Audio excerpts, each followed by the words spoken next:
एक दिन सुबह सुबह चंदनपुर गांव में सन्नाटा छा जाता है। अरे बहन, तुझे पता है वो जो सुरेश है ना? कौन? वह तोतला? अरे वही जो सरपंच जी के घर के पास रहता है, उसका किसी ने खून कर दिया। क्या? खून?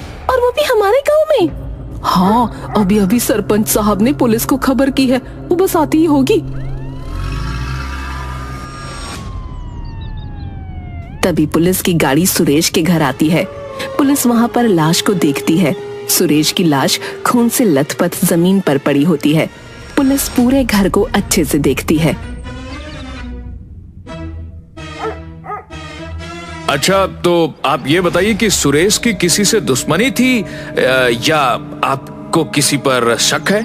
उसका आप सबसे कैसा रिश्ता था? अरे साहब, सुरेश हमारे गांव में नया नया आया था। दुश्मनी का तो हमें नहीं पता, लेकिन इसकी वह दूध वाले राजू से कुछ दिन पहले लड़ाई जरूर हुई थी। सुरेश ने राजू का सारा दूध बर्बाद कर दिया था। हाँ, और उस दूध वाले राजू ने उसे गुस्से में जान से मारने तक की धमकी दी थी। क्या दूध बर्बाद होने पर जान से मारने की धमकी?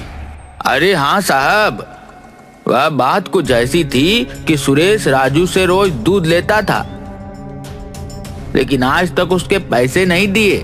और उस दिन राजू सुरेश से पैसे मांगने के लिए घर आया, तो सुरेश ने मना कर दिया और उसका सारा दूध भी बर्बाद कर दिया। फिर दोनों में बहुत बड़ी लड़ाई हो गई और उस दिन सुरेश को राजू ने धमकी भी दी थी। आप और क्या क्या जानते हैं सुरेश के बारे में? मुझे सब बताइए। और क्या सुरेश शराब भी पीता था? साहब, गांव में तो उसकी इतनी ज्यादा किसी से बोलचाल नहीं थी, पर हाँ, वह जब भी पास से निकलता था उसमें शराब की बू जरूर आती थी। वह हर रोज शहर जाया करता था, पर शहर में कहाँ जाता, क्या करता, ये भी हम में से किसी को नहीं पता। फिर हवलदार, सर ये देखिए मुझे क्या मिला। इंस्पेक्टर के सामने एक लाल मोती का टुकड़ा रखता है। पुलिस वहाँ पर सील लगा देती है और राजू के यहाँ पूछताछ करने जाती है। राजू उसके घर में लेटा हुआ था। तभी दरवाजे पर खटखटाने की आवाज होती है। अरे भाग्यवान, जाओ और जाकर दरवाजा देखो जरा, इस वक्त कौन है? राजू की पत्नी खिड़की से झांक कर देखती है तो उसे पुलिस की गाड़ी दिखती है। वो घबराती हुई राजू के पास जाती है। पुलिस, हमारे घर में पुलिस आई है। आप सच सच बताएं, आपने कुछ गलत काम तो नहीं शुरू कर दिया है ना? क्या पुलिस? अरे बाप रे, सुन, मुझे कहीं छुपा दे। अरे पर तुमने आखिर किया क्या है जो तुम पुलिस से छुपाने की बात कर रहे हो? अरे मेरी माँ, अभी तो मुझे कहीं छुपा दे, मैं तुझे बाद में सब कुछ बताता हूँ। राजू की पत्नी उसे एक बड़े से संदूक में छुपा देती है और दरवाजा खोलती है। अरे पुलिस, आप यहाँ कैसे?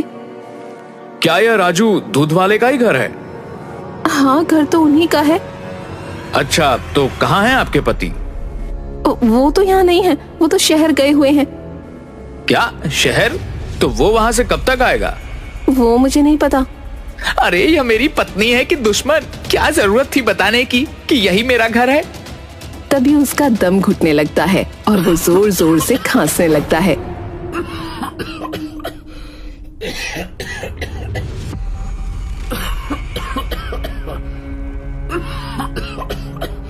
कौन है? कौन है अंदर? बोल, क्या किया है तूने?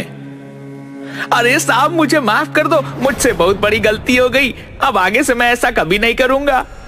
क्या आगे से नहीं करूंगा? तू कुछ करने के लायक बचेगा तभी तो कुछ करेगा ना।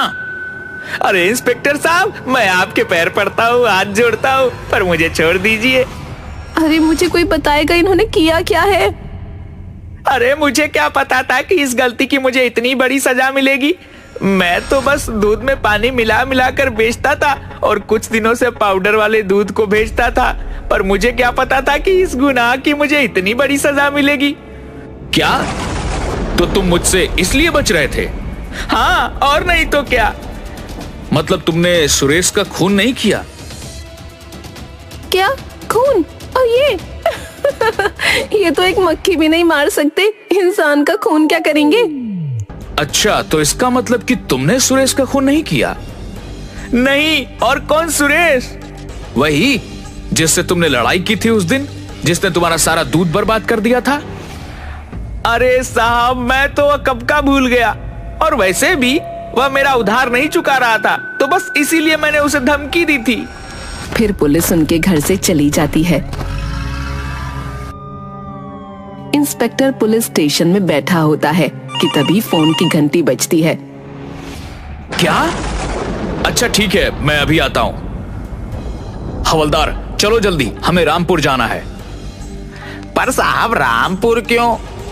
किसी का खून हुआ है। फिर पुलिस जहां खून हुआ था वहां पहुंच जाती है।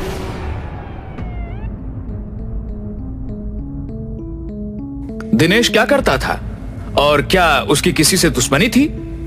नहीं नहीं, यहाँ पर तो उसकी किसी से दुश्मनी नहीं थी, पर वह अपने काम से शहर जाता था, पर वहाँ किसी से दुश्मनी हो तो पता नहीं। अच्छा, तो दिनेश करता क्या था? साहब, वह किसी दवाइयों की फैक्ट्री में काम करने जाया करता था, और हाँ, उससे शराब की लत भी थी।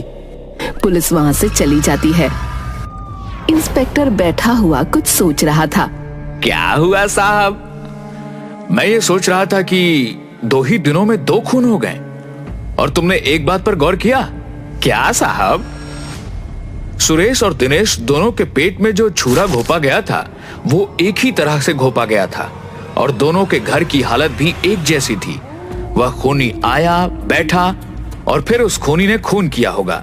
हाँ, और जैसा मोती हमें सुरेश के घर मिला था, वैसा ही दिनेश के लाश के पास भी मिला। अच्छा सुनो, वह जो दोनों मोती हैं वो मेरे पास लेकर आओ। फिर हवलदार दोनों मोतियों के टुकड़ों को इंस्पेक्टर जुगनू की टेबल पर रख देता है। अरे ये तो दोनों बिल्कुल एक जैसे हैं, और देखो इन्हें जोड़ने पर जुड़ भी रहे हैं। इसका मतलब है कि दोनों का खून किसी एक ही इंसान ने किया है।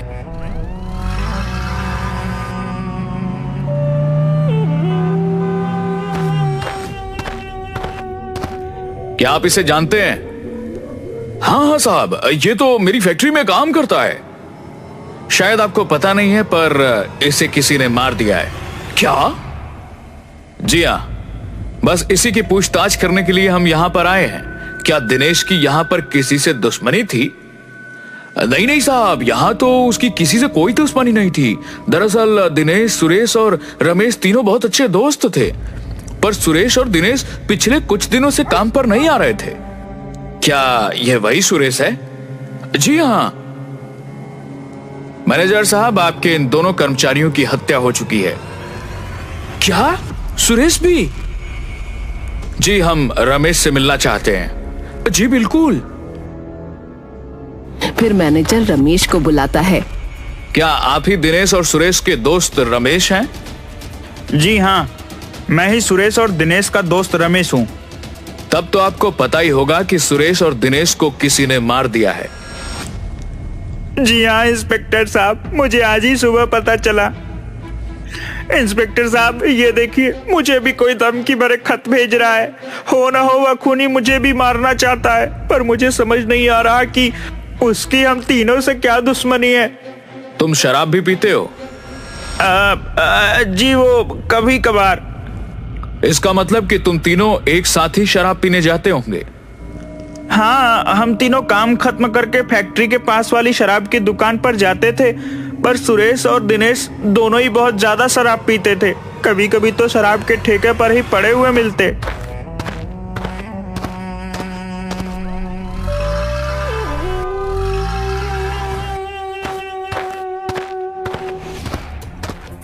इंस्पेक्टर और हवलदार दोनों ही शराब के ठेके पर पहुंच जाते हैं, जहां सुरेश, दिनेश और रमेश तीनों अक्सर जाया करते थे।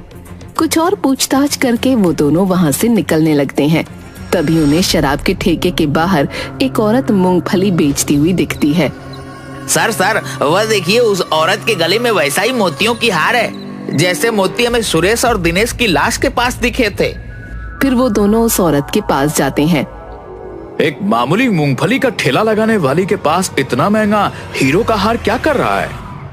साहब, ये मेरी माँ की आखिरी निशानी है, इसलिए मैं इसे हमेशा पहन के रखती हूँ। क्या आप इन दोनों को जानती हैं? हाँ साहब, ये दोनों और इनका एक दोस्त तीनों यहाँ आकर अक्सर शराब के ठेके पे आते थे और मेरी ठेले से मूंगफली भी लेके खाते थे। अच्छा, तो आप इन दोनों के बारे में हमें कुछ बता सकती हैं? साहब, ये दोनों और इनका एक और दोस्त तीनों मुझे बहुत परेशान करते थे। अच्छा, तो इसलिए आपसे इन दोनों को जान से मार दिया और अब रमेश को भी धमकी भरे खत भेज रही हैं? अरे नहीं नहीं साहब, मैं उन दोनों का खून क्यों करूंगी भला? और आप खत भेजने की बात करें, मुझे तो लिखना पढ़ना भी नहीं आता। अगर मैं खत लिख सकती तो भला यहाँ पे मूंगफली क्यों बेचती? अगर तुमने खून नहीं किया तो तुम्हारी कान की बाली का मोती सुरेश और दिनेश की लाश के पास क्या कर रहे थे? बताओ, कहाँ है तुम्हारी कान की एक बाली? साहब, वो उस दिन जब मैं मूंगफली बेच रही थी, उस दिन ये तीनों रोज की तरह मूंगफली लेने मेरे ठेले पे आए और मेरे साथ जोर जबरदस्ती करने लगे और मैं जैसे तैसे अपनी जान बचा के वहां से भाग निकली और शायद उसकी जोर जबरदस्ती में मेरी कान की बाली गिर गई होगी। मेरा भरोसा कीजिए साहब, मैंने किसी को नहीं मारा, मैं अपने बेटे की कसम खा के कहती हूँ।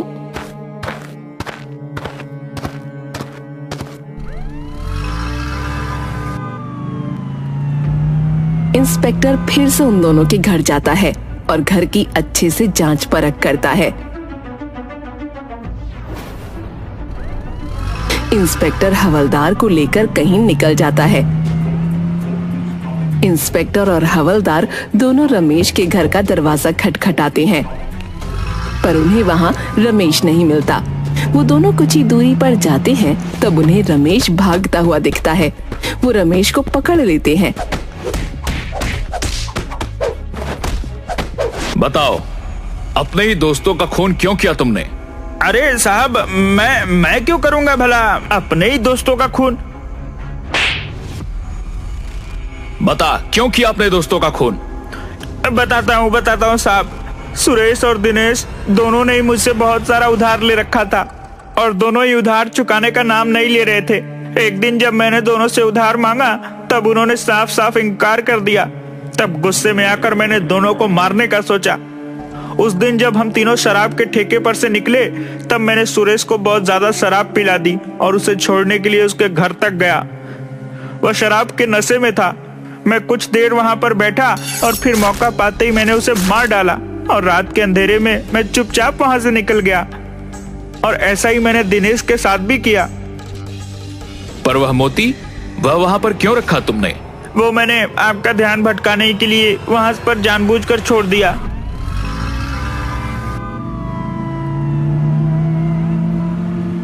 और फिर पुलिस उसे जेल में बंद कर देती है।